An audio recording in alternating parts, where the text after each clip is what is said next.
I don't know. It's just it's a clusterfuck and a half. And speaking of clusterfuck and a half, Damien Grant. Is that convicted fraudster Damien Grant? It I seems believe like so. it. I've seen this picture in a story about fraud, so yes. Now I know some of you in the chat have already been talking about this, and you saw this blimmin' kick off last night. So we've got Damien Grant, we've got Brooke van Velden, we've got Shane Te Pou, and we've got Bomber having a conversation. And this was subject number 4. Subject number 4 for the night, talking about 10,000 dead Palestinians. We'll go through a few clips here, and yeah, she blows up pretty quick at the start. I'll play it for you. Israel reached a grim milestone today of killing 10,000 civilians. Bullshit. And on that day, ACT attacked Chloe Swarbrick for using a rhyming chant they claim is anti-Semitic. Damien, what's the bigger crime here? 10,000 dead civilians or Chloe using a rhyme that Israeli apologists have claimed is anti-Semitic? 10,000 people haven't died. That's Yes, a they lie. have. You are believing Hamas. Hamas is an Hamas organ. has a Thousands of people strong have died. international Thousands of people have relationship died. with Hamas- that. Thousands Hamas- of people have died, Damien. Damien, thousands of people have died, and giving the demographics, fucking women and fucking children, and for you to diminish that, quite frankly, is unacceptable. I am not diminishing it, sir. I am not diminishing it. You are saying 10,000 civilians have died. You're quoting Hamas, and Hamas is an organisation whose very existence is predicated on killing Jews, and that's fine. I didn't say 10,000. No. I'm saying thousands. Thousands, and given the demographics of that open-air fucking prison. It is not an open-air prison. Of course it is. That's a lie. When you can't get in and you can't get out. Why can't you get in? When Israel is able to turn off the water, the power, the telco, you're in an open-air prison. I've been in an open-air prison, Shane. It's not the same. What happened? No, you haven't. Yes, I have. No, you haven't been in an open-air prison. What happened when that border came down and Hamas were able to get out? What did they do, sir? On October the 7th, what did they do? No. I'm not here to. So this is the thing. This has got about another 60 seconds. I'll keep going, but a little bit later on, Damien Grant goes, "Whataboutism? Whataboutism? Whataboutism?" And what he's just done is whataboutism, because what he's just said is, "But what about October the 7th?" So what he's doing now is whataboutism, which he actually then accuses Shane of doing later on, like it's a defense. And as you see again, the pro-Palestinian voice always has to denounce the war crime of Hamas, which is about to happen, yet the other is not reciprocated. And this is just an example. I'm not putting Damien Grant up on any pedestal of significantly good, honest actor when it comes to commentators. No. But we've talked about this tonight. The pro-Palestinian voice, or even just the neutral voice. I don't want to put that on Shane. I don't know if he is, sided. He might just be in the middle and see it fairly. Always has to defend, always gets challenged to defend the actions of Hamas, but the pro-Israel voice never does. Do you want to say anything before we play the last? It's not even 60 seconds. Chewy? Something quite remarkable has happened here, Pat. Over here where I am, inside me. Okay. Is I did not think it was possible to think any less of Damien Grant, but it's happened. It's like there's a floor that you thought was really solid. You just gave it a little whack. And it goes fucking deep, man. It's deep and dark. I detest this man. And it's the point that he was making about it's not 10,000 people. It is minimizing it. Because so what? It's 9,100. It's 8,400. What's the fucking difference? Is it 11,000? And he's saying, and this is the thing, right? I've said this already tonight on the show. I would take everything coming out of Hamas's mouth and everything coming out of the IDF's mouth as propaganda. Maybe it's not exactly 10,000, but Shane's right. It's thousands. The UN, as we've said tonight, is calling it a graveyard for children. But he's getting into an argument about what's the correct number. And that's how he's minimizing it. Not the thousands of dead people from the bombs. So I don't know whether he's clever enough to actually do this diversion on purpose, or whether this is just what the Israeli zealot will always do. Because remember, again, he's just done whataboutism, and you'll hear, we've got a couple of clips to play, that's an accusation he uses towards Shane at some stage as some kind of fucking defence. Defend Hamas. What happened on the 7th of October was absolutely unexcusable. But that doesn't mean on the next breath that I can decry and denounce the terror that the Israeli government, and you talk about the chant from the river to the sea, yep. which is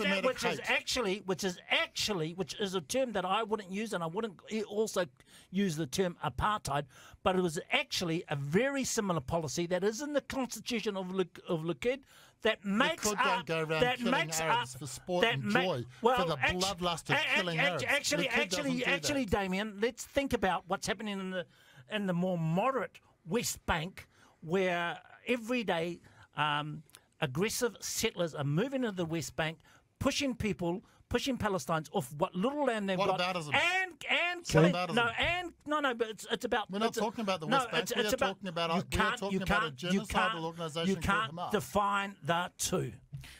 So we're not talking about the West Bank. Well, we weren't talking about the Israel going into the music festival either. So he said he exactly did, and this happened so much. He exactly just did what he accused the other of. He accused others of stuff he had just done. I'm going to play more about. I've got a couple more clips of this to play to you. I'm going to play. There's a quite an interesting interaction between Bomber and Brooke van Velden, where Bomber has an attack, a pretty good crack at ACT and their response to it. But anything you want to share as we go through, we'll have these pauses as we go through, mostly for water. They need to be fucking water breaks, or else we're not going to survive this. But yeah, anything you want to share? You know the phrase, I wouldn't cross the road to piss on Damien Grant if he was on fire. Yep. I would cross the road to add more fire. With fuel, with a bucket of fuel. Like, just, oh no, the petrol's not working. It's whataboutism. No, it's about understanding that cause and effect. Like, for a man that gets column inches and time of commentary and that sort of thing, he's about a deeper thinker as a children's paddling pool. Yeah. Like there's been comments in the chat. I don't know why Bomber puts up with him. Yeah, it's interesting, eh? Like it's sure it's fireworks, but I mean, fuck, he's just a monster. Yeah. Horrible, detestable person. Like, you could have a conversation like this. You could have the two debating sides of the argument here, but the amount of venom that he's put in this it's not meant for discussion. It's just to piss people off. I think Damien Grant is the perfect example of, it doesn't matter what you say. If you say it loud enough, it sounds like you know what you're talking about. You know? Yeah, and then I'm not listening. I've said my thing, but I'm not listening to what you're saying. I'm just going to say that. I don't know if you heard it in that, but there was a point where he was going off on a rant about the evils of Hamas, and they were only there to kill Joel. And he said, "But that's okay." And but that's okay. Like this throwaway, but that's okay. It's like, well, hang on. Do you believe what you're saying, or is this the rant you're supposed to do at this point according to this formula? Because this is the commentator you are.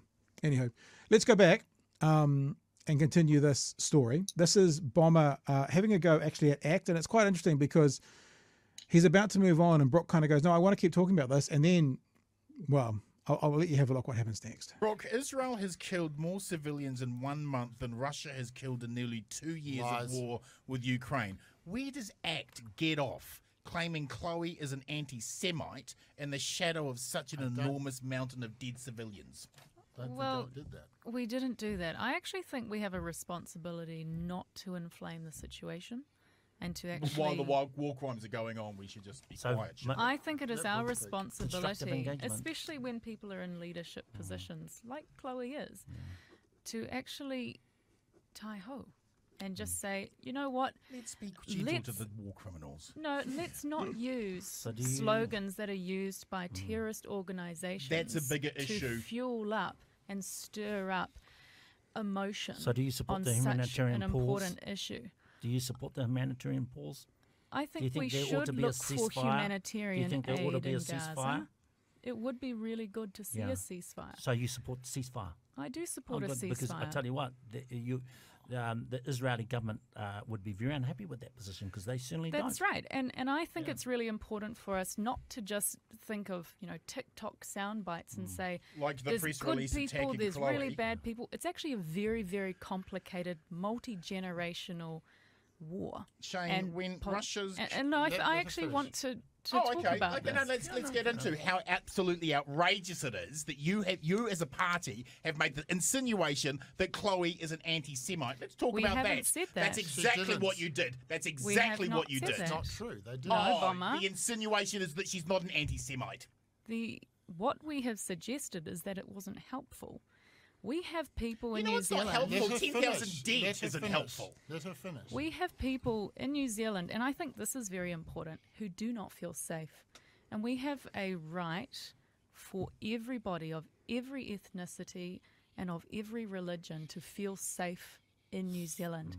Now, in Tamaki, as the MP for Tamaki, that has the largest Jewish New Zealand community in the entire country.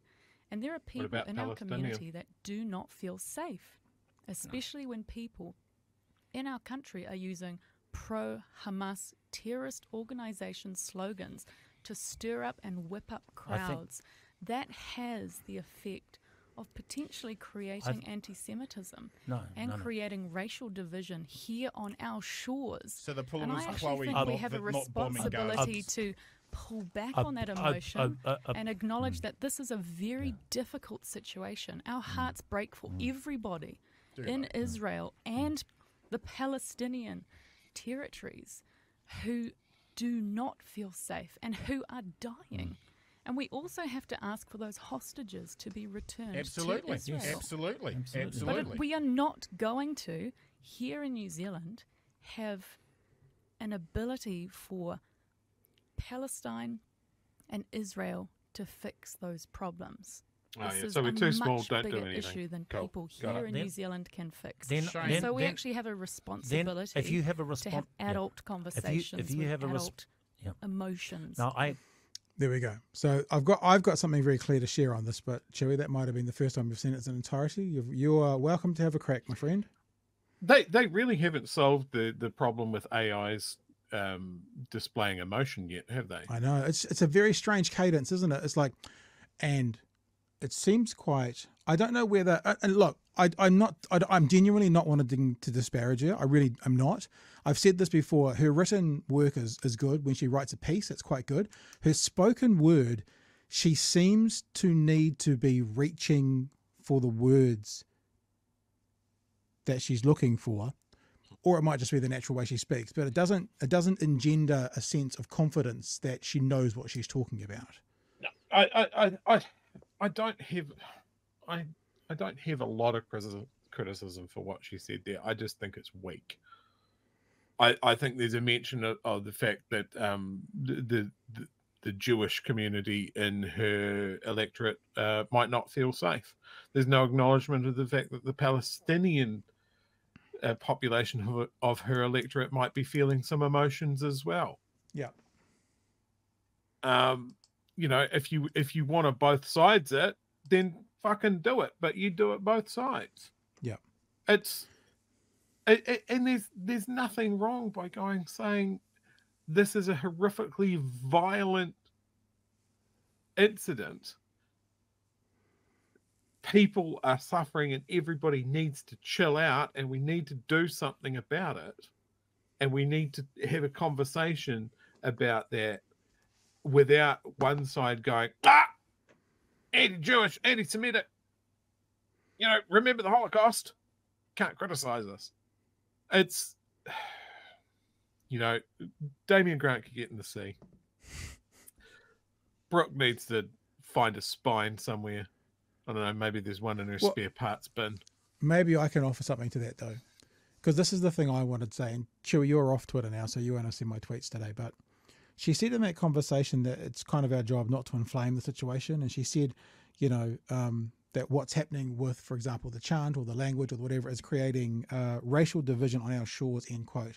Something else that she said in that conversation, she was talking about the chant or the slogan that Chloe Swarbrick said, and I put this on Twitter today. Brooke van Velden said that Chloe Swarbrick shouldn't use words, quote, creating racial division here on our shores. And I asked, has she told David Seymour this?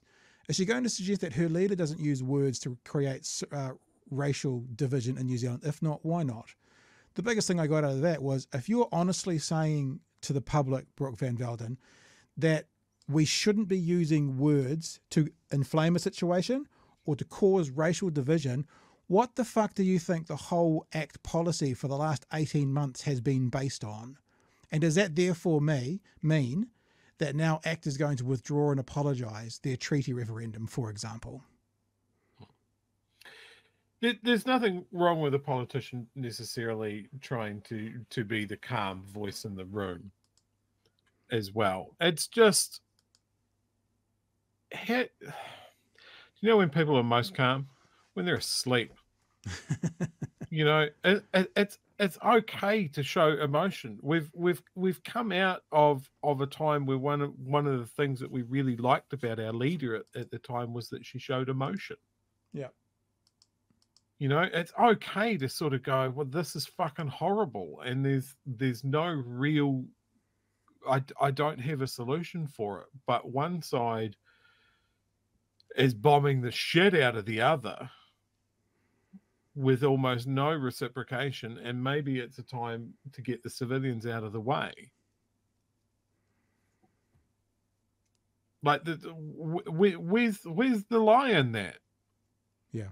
Like, we're getting caught up on words and slogans and pointing fingers at each other and going, well, you're an Islamophobe, you're an anti-Semite. No, civilians shouldn't be bombed and killed and shot. Shouldn't be blown up in their homes. That's non-debatable. Going into the next point now, and I sort of mentioned this earlier, this is where Shane talks about how Hamas needs to be a part of the solution. Have a listen. No, because there was no solution.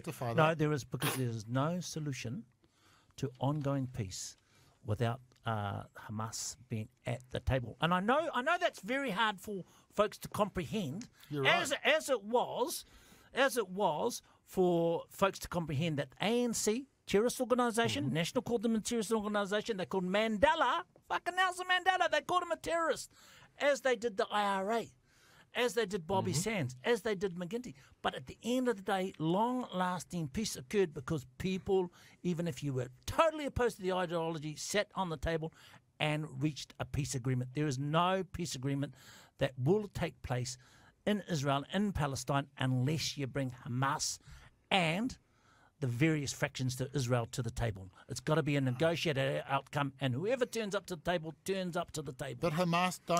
There you go. And then the conversation goes on about Hamas don't want peace, Hamas don't want this, which is now another, I guess, trope or saying that gives you dehumanize the population, then you're able to blow them up more easily. One more clip to play. But first of all, isn't it fantastic that even with the media blackout and the lack of communications coming out of Gaza, that Hamas have found the time to communicate their wants and needs directly to Damien Grant? Yeah, that's phenomenal. Direct line. Good effort. The last part of the conversation we're going to show for tonight is they started to talk about solutions, and quite quickly, it's this whataboutism that Damien Grant thinks no one should ever use. It starts to talk about, for example, using various South African tropes, like the same kinds of things that were mentioned when South Africa was, trying to find peace. We'll play you the last 60 seconds. If Israel wanted to exterminate the Palestinians, they could do so. They could have done so 100 times. They haven't done so. So what is the policy of Israel that gives you the impression that the state of Israel is determined for the eradication the bombing of schools, hospitals, and refugees centres just this week? If Israel wanted to murder Palestinians, they could do so. The reality, sir, is that they are not. And if you have a look at Israel, itself, you will find Arabs in the Knesset. You will find Arabs in civil society. You will find Arabs in every member of Israeli society. I've heard this before. If you go to the Gaza Strip, the only place you'll find Jews are in tunnels. No, I heard this before. When folks like me and others we're fighting racist apartheid in South Africa. Those Bantu stance aren't too bad. The Bantu stance are pretty good. They're pretty good. We've got coloured folks. We've got coloured folks in Parliament, which we all knew was bullshit because they were collaborators. Comrades, we must. There you go. End of it. Now, I think Damien Grant didn't come off so well in that. I think Brooke van Velden didn't come off so well in that.